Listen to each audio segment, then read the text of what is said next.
Joined that team now as a bit of a team assistant and a bit of a Rick Mears role, but he was spotted having a seat fitting yesterday, so whether that's just to try the car out or whether Roberto's actually going to end up doing a bit of driving for Bettenhausen, we'll have to wait and see. I think the plan is there to get him out on a road course and just try and sort out some of the problems that Patrick Carpentier has been having. Patrick's been brilliant on the ovals. He's been absolutely spectacular. He qualified third a couple of times and certainly was run up front both at Milwaukee and at Nazareth. And also, of course, he led at the US 500 and at Gateway. And there is Brian Herter pressuring Raoul Boisel with Greg Moore right behind him. A good little three-car train there. That's right, yes. It's actually Scott Pruitt in the lead of the Brahma cars there with Herter and Moore Boisel. Then behind those two, then Bobby Rahal, and behind Bobby is Jimmy Vasser, still running, but quite a long way down from the leaders now. This is the interesting battle at the moment as Scott Pruitt tries to fend off Brian Herter and Greg Moore. And remember what a disastrous time that Scott Pruitt had in Portland when he spun the car coming out of the final corner. That really set him back after putting it on pole position in the dry qualifying. Cross the line, Maurizio Gugelmin's completed 5 laps.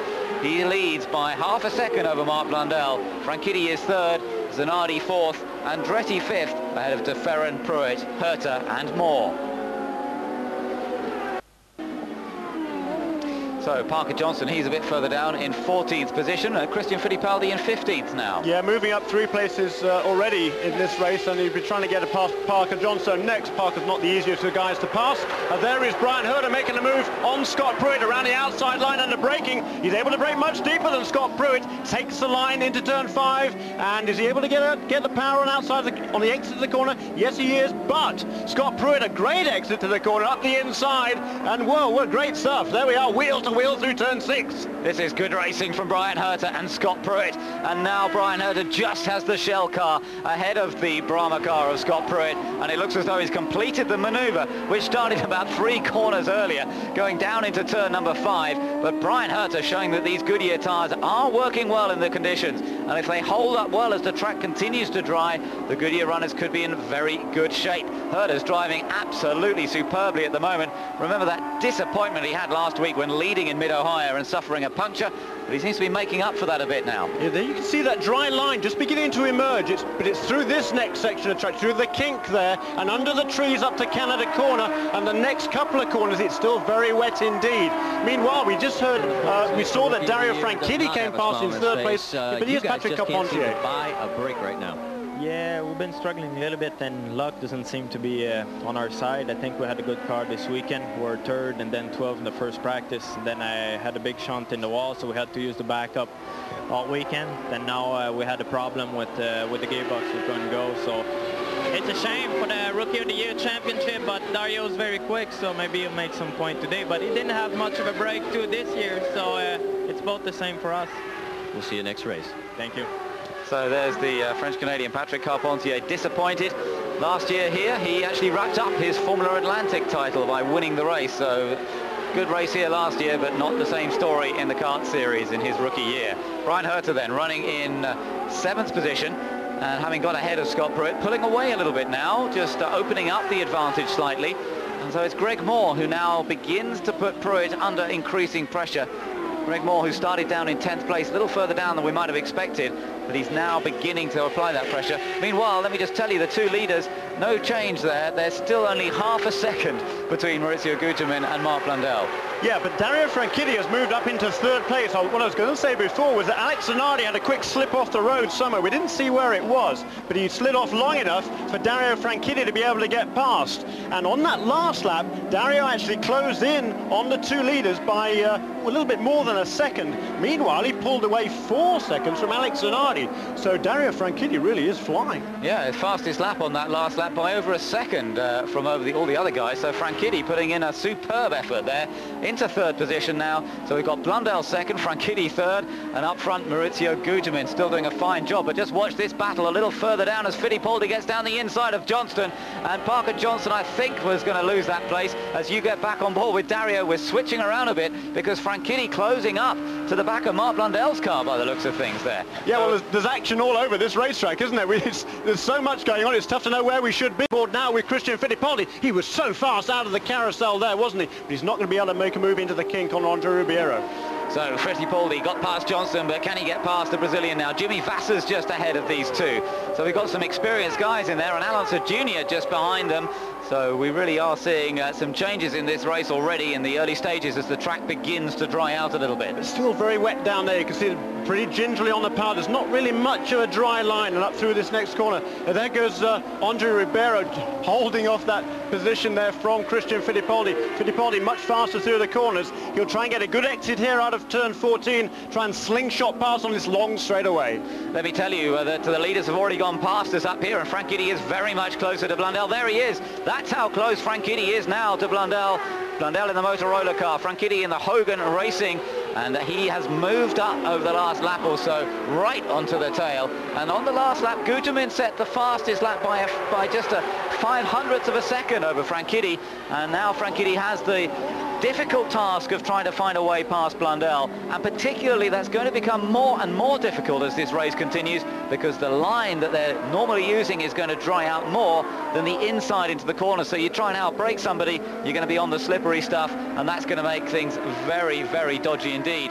But Franchitti's closed up to the back of Blundell, who in turn seems to have just eased up a little bit more to Maurizio Gugelmin again. Yeah, there's the first three down into turn. Look how slick that is on the left-hand side of the screen as they turn into that corner. Mark Blundell sliding wide coming out of that corner, but I don't think Dario's going to be able to move going into the carousel. Meanwhile, these guys have pulled away more than 5 seconds from Alex Zanardi, who's still in 4th position. Just watching them there now, experimenting with the line a bit. You see Mark was on the wide line, but Dario found a dry a bit on the inside. Dario will know he decides against it. It's a difficult section there. You've got to be very brave to be quick through the kink as well, and he's being sensible at this point. Remember, Dario is chasing points more than anything here this weekend. He's still looking for a good points finish. He's been so close to a podium finish, but he's yet to come, and I think that's going to register fairly heavily in his mind in this race. And there is Michael Andretti, who's moved past Alex Zanardi. So Zanardi, who was brilliant in the wet this morning, he was actually 2 seconds quicker than anybody in the morning warm-up session, and was really, well, he's fast everywhere, isn't he? Let's face it. But certainly seems to be struggling here this afternoon. Yeah, that's very odd to see the Italian, who's been so quick on so many occasions. Remember last year in Portland, where he was very good as well in the wet conditions. But Zanardi at the moment seems to be struggling a little bit.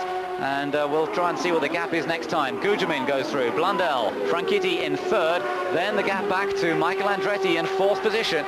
Zanardi crosses the line in 5th place on a 2:15, about nearly 3 seconds off the pace of the front runners on that lap, and that's a very strange situation. Further behind him, 7 seconds back, is De Ferran. Then it's Brian Herter, Scott Pruitt, Greg Moore, and Raul Boesel is just getting that little bit closer to the back of Greg Moore's car now.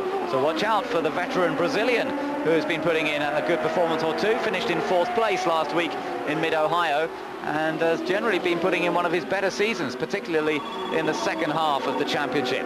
So there's Greg Moore, still chasing Scott Pruitt, and now there looks as though there might be a chance for Moore to really put a challenge on him, but again it's that trouble of getting onto the slippery stuff when he makes a pass. Yeah, there it is. It's still pretty slick. There's trees on either side of the racetrack here, and the breeze really doesn't get through to dry out the racetrack. And there we are, out of turn 5. It's always very, very slippery there, even at the best of times. But there's the top 6. Gugelmin, Blundell, Franchitti, Andretti, Zanardi, and De Ferran rounding out the first 6.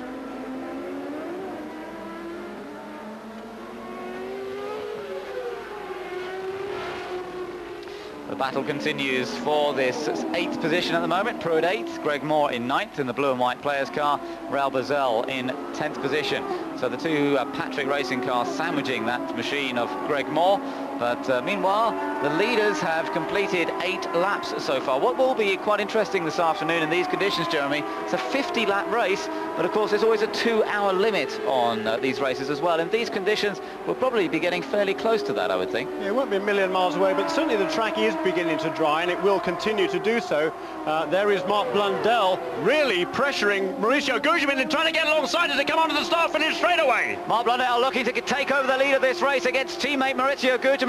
The two Pac West cars side by side as they cross the line, and Blundell just sneaks ahead, but can he get onto the dry line to get on the brakes into turn 1? run. He gets to the outside. Gugelmin takes the inside. Blundell takes over the lead of the race after a great move up the start-finish straight, but we didn't really see where Gugelmin lost the time. It may have been just turning into that last corner. Blundell certainly seemed to get the run out of that final corner and just accelerated up the hill with better exit speed. And Blundell, who's already won 2 races this year, one of those victories coming in wet, dry conditions at Portland, has now set himself up at the front of this field in the very early stages of this race. And Dario Franchitti still doing a fine job and keeping in touch with the 2 leaders in 3rd place. Yeah, great race already developing, but you know, already these drivers will be taking a very close watch of their fuel consumption. We've got 9 laps in the books. They need to be able to go through to lap 18 or 19 if they can at the very least, and that'll be helped of course by that early couple of laps under caution, and